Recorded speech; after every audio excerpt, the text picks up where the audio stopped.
Shalom, salam berkat dari kami untuk pendengar sekalian. Saat ini pendengar akan diberkati dengan program Hari Ini Harinya Tuhan bagian yang ke-8. Sebuah program rohani tentang doktrin Alkitab yang menolong kita untuk semakin tertanam dalam kebenaran firman dan bertumbuh dalam kemuliaan. Bersama hambanya, Pendeta Gilbert Lumwendong, STH. Banyak orang merasa doktrin Alkitab sebagai sesuatu yang membingungkan. Tetapi tahukah saudara bahwa doktrin Alkitab intinya adalah memahami Alkitab dengan benar, dengan pemahaman yang sistematis, sehingga kita terus dapat tertanam di dalam kebenaran firman, sehingga kita terus bertumbuh di dalam kemuliaan Allah. Buka hati saudara sekalian untuk menerima berkat-berkat firman-Nya hari ini. Rancangan Tuhan dalam hidup setiap kita sebetulnya jelas, karena Tuhan mau agar setiap kita, khususnya yang percaya kepadanya, yang mengasihinya, yang menerima Dia dan menjadikan Dia sebagai Raja dalam kehidupannya, agar kita semua dapat berjalan di dalam padang rumput yang hijau, mata air yang tenang. Karena Daud jelas berkata dalam Mazmur pasal 23, Tuhan adalah gembalaku, takkan kekurangan aku. Ia membaringkan aku di padang rumput hijau dan membiarkan aku, membimbing aku ke air yang tenang. Berarti rancangan Tuhan buat setiap kita agar kita dapat berbaring, berjalan di dalam padang rumput yang hijau, serta memandang pada mata air yang tenang, agar kita dapat senantiasa mengalami berkat-berkat Tuhan. Namun pertanyaannya, apa sih sebetulnya hidup dalam berkat itu? Ada banyak orang pikir hidup dalam berkat itu berarti punya uang banyak, hidup dalam berkat itu berarti punya kedudukan pangkat yang hebat. Tetapi izinkan saya menjelaskan apa itu sebetulnya hidup dalam berkat. Karena ada banyak orang seringkali tidak menyadari berkat Tuhan, sehingga hanya karena tidak ada uang, hanya karena mungkin sedang mempunyai masalah di persoalan-persoalan tertentu, akhirnya dia mulai bersungut dan berkata, hidup saya tidak diberkati. Apa sih sebetulnya hidup diberkati itu? Yang pertama, ketika kita dapat tidur dengan tenang dan tentram, itulah hidup diberkati. Ada banyak orang malam tidak bisa tidur. Ada banyak orang malam hari gelisah sekali. Kenapa? Karena tidak bisa tidur. Dan buat saya, orang yang hidupnya diberkati dapat tidur dengan tenang. Bangun pagi segar, bangun pagi sukacita. Saudara boleh saja orang biasa, tetapi kalau engkau dapat tidur dengan tenang, itu bukti berkat. Karena orang yang tidur dengan tentram, dia rasakan ketenangan, dia rasakan damai. Bangun pagi segar. Betul ada masalah, tapi dia hadapi dengan sukacita. Jadi yang pertama, orang yang diberkati dapat tidur dengan tenang, dapat tidur dengan tentram. Ada orang yang sampai harus minum obat tidur supaya bisa tidur. Ada banyak orang yang akhirnya harus pergi ke diskotik sampai pagi supaya dapat tidur tenang malam itu. Sebagai hamba Allah, saya mau ingatkan, orang yang diberkati dapat tidur dengan tenang, tentram, karena dia tahu ada Tuhan yang menyertai dia. Yang kedua, seorang yang hidupnya diberkati itu artinya keluarganya bahagia. Saudara boleh punya rumah yang mewah, saudara boleh punya uang bertumpuk, tapi kalau rumah tangga ribut, keluarga penuh dengan makian dan mentakan, saya beri nama engkau adalah orang yang miskin, engkau adalah orang yang menderita. Tetapi jika kita senantiasa di dalam keluarga ada tawa, ada canda, ada ceria. Betul ada masalah, tapi masalah-masalah dapat diselesaikan, persoalan-persoalan dapat dihadapi bersama-sama. Maka saya beri nama engkau adalah orang diberkati. Orang diberkati yang pertama, tidur tenang ketika malam hari, tentram dan bangun pagi dengan sukacita. Yang kedua, keluarganya bahagia. Yang ketiga, selalu ada kemajuan. Artinya apa? Hari ini lebih baik dari hari kemarin, hari esok lebih baik lagi dari hari ini. Selalu ada kemajuan, ada kemajuan, ada kemajuan. Saudaraku yang kasih dalam Tuhan, hidup Kristen bukan berarti harus hebat, harus dahsyat. Saya percaya Tuhan bisa buat itu. Tapi yang pasti, setiap kita, hidup kita harus lebih maju, lebih maju, lebih maju, karena Tuhan menyertai kita. Lalu yang keempat, apa sih hidup diberkati? Hidup kita tuh berguna, hidup kita berarti buat orang lain. Saudara mungkin orang miskin, saudara mungkin orang biasa, tetapi jika hidupmu berarti buat orang lain, hidupmu berarti bagi istrimu, hidupmu berarti bagi suamimu, hidupmu berguna buat orang sekitarmu, maka saya beri nama engkau orang yang diberkati. Tapi meskipun pangkatmu tinggi, engkau punya rumah mewah, engkau mengendarai mobil yang hebat, tapi saudaraku yang kasih dalam Tuhan, kalau hidup saudara mengecewakan orang, menyakiti hati orang, maka saya beri nama engkau adalah orang yang menderita. Engkau adalah orang yang susah, karena banyak orang akan menyumpahi saudara hari-hari. Tapi jika hidup kita berguna, berarti banyak orang mengucapkan berkat buat hidup kita.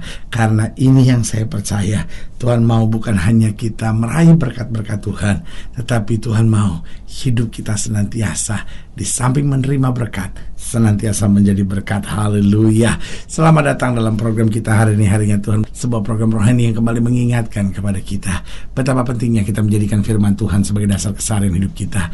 Karena selama kita menjadikan firman Tuhan sebagai dasar keseharian hidup kita, langkah-langkah ke depan kita penuh dengan kepastian, kemenangan, berkat, mujizat, dan perkara-perkara yang besar. Haleluya. Dan di dalam program ini kita memang sedang membahas tentang hidup seperti padang gurun. Nah, Allah mau hidup kita seperti padang rumput yang hijau. Tetapi dosa, hal-hal duniawi, hal-hal jahat dalam hidup ini, kalau kita tidak tinggalkan, maka itu akan terus mendorong kita untuk masuk dalam kehidupan yang kering kerontang seperti di padang gurun. Nah, dalam pembahasan kita tentang hidup seperti padang gurun, kita mau sama-sama lihat dari Sefanya pasal 2. Sefanya pasal 2 ayatnya yang ke-12 sampai ayat yang ke-15. Sefanya pasal 2 ayat yang ke-12 sampai 15. Demikian firman Tuhan. Kamu pun, hai orang Ethiopia, akan mati tertikam oleh pedangku. Ia akan mengacungkan tangannya terhadap utara, akan membinasakan Asyur, dan akan membuat Niniwe menjadi tempat yang sunyi, sepi, kering, seperti padang gurun. Lihat, Tuhan rencanakan padang rumput yang hijau. Tapi ketika kita memberontak kepada Tuhan, ketika kita hidup dalam jalan kita sendiri, maka Alkitab berkata Tuhan akan membuat Niniwe menjadi tempat yang sunyi, sepi, kering, seperti padang gurun. Dan di tengah-tengahnya akan berbaring kawanan binatang, yakni segala macam binatang hutan, baik burung undan maupun burung bangau akan bermalam di hulu tiangnya. Burung pongok akan berbunyi di tingkap, burung gagak di ambang pintu, pemapan dari kayu aras tak tersingkap.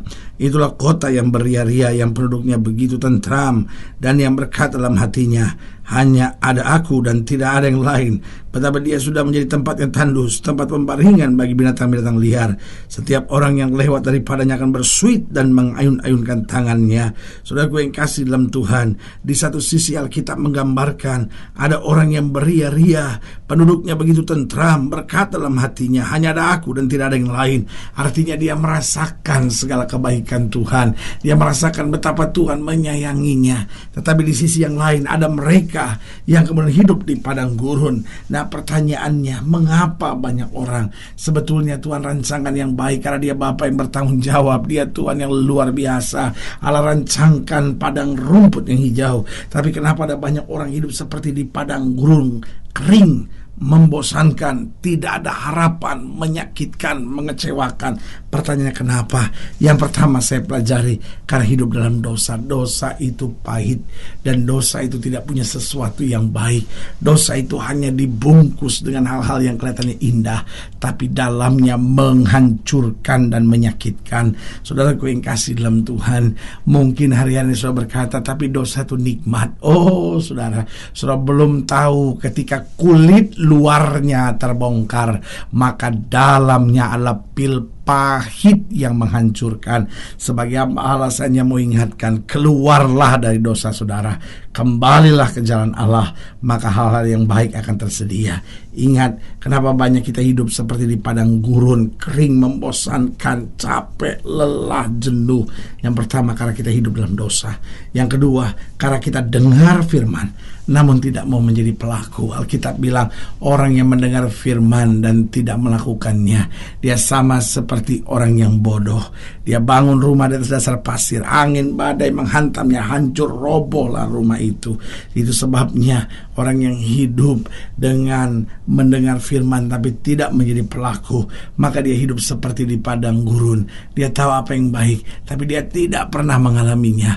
Kenapa? Karena dia tidak hidup dalam janji-janji Tuhan tersebut. Yang ketiga, mengapa banyak kita hidup seperti di padang gurun? Karena kita memiliki banyak musuh. Saudaraku yang kasih dalam Tuhan, saudara boleh tinggal di rumah mewah, saudara boleh seorang pejabat yang baik, saudara boleh saja punya konditor dan punya posisi yang baik. Tapi saudaraku yang kasih dalam Tuhan, kalau saudara punya banyak musuh, maka hidup ini seperti padang gurun. Saudara sama ipar bermusuhan, saudara sama family sendiri bermusuhan, saudara sama tetangga bermusuhan. Akhirnya saudara kecewa sekali kok hidup seperti ini. Itu sebabnya mari kita bawa damai dimanapun Tuhan tempatkan kita. Dan yang keempat, kenapa seringkali hidup kita bisa seperti padang gurun? Karena kita mempunyai sifat dan karakter yang buruk. Saudaraku yang kasih dalam Tuhan, kadangkala masalah demi masalah terjadi dalam hidup kita. Gak selalu terjadi karena setan, tapi seringkali juga karena sifat kita jelek, karena karakter kita buruk, sehingga kita lihat banyak pintu tertutup. Kita lihat banyak masalah demi masalah bertubi-tubi menyerang kita. Sebagai hamba Allah, saya hanya mau ingatkan, mari kita tinggalkan dosa. Mari kita menjadi pelaku firman. Mari kita hidup bawa damai. Mari senantiasa kita memiliki karakter Kristus. Maka dimanapun Tuhan tempatkan kita, kemuliaannya dinyatakan di tengah-tengah kita. Haleluya. Saudara yang kasih dalam Tuhan, jika saudara ingin lain lebih jauh, hubungi kami melalui telepon, hubungi kami melalui surat, kunjungi website kami, karena kami ada untuk membawa Bapak Ibu saudara senantiasa lebih dekat pada Tuhan dan mengalami kasih kuasa mujizat yang luar biasa. Haleluya. Secara khusus melalui program ini saya mau berdoa buat setiap pendengar sekalian, saudara-saudara yang sakit, saudara-saudara yang berbeban berat, saudara-saudara yang ingin didoakan secara khusus, boleh taruh tangan kanan saudara di dada dan kita akan berdoa. Mari kita berdoa. Bapa, dalam nama Yesus, hamba berdoa buat setiap pendengar sekalian, khususnya mereka yang taruh tangan kanannya di dada karena beban, karena masalah, karena persoalan. Bapa, hamba doa di dalam nama Yesus, Tuhan jamah. Yang sakit Tuhan sembuhkan, yang lemah Tuhan kuatkan. Mereka yang mungkin hidup seperti di padang gurun hari-hari ini, rumah tangganya seperti padang gurun, hari depannya seperti padang gurun, masa muda seperti padang gurun, hamba doa di dalam nama Yesus, Tuhan jamah. Tuhan jamah sehingga kembali hari ini boleh menjadi hari damai, hari kemenangan, hari mujizat, hari di mana kami lihat perkara-perkara besar. Di dalam nama Yesus kami berdoa. Haleluya. Amin. Saudara gue yang kasih dalam Tuhan, kita sudah berdoa. Ingat, tidak pernah Allah lalai menepati janjinya. Inilah saatnya buat kita untuk bangkit, bersemangat, bersukacita dalam menghadapi segala perkara. Karena kita tahu Yesus hidup, Yesus berkuasa, dan selalu mengerjakan yang terbaik buat anak-anaknya. Doa saya menyertai saudara. Sampai berjumpa pada program berikut. Dan jangan lupa, jadikan hari ini harinya Tuhan. Haleluya.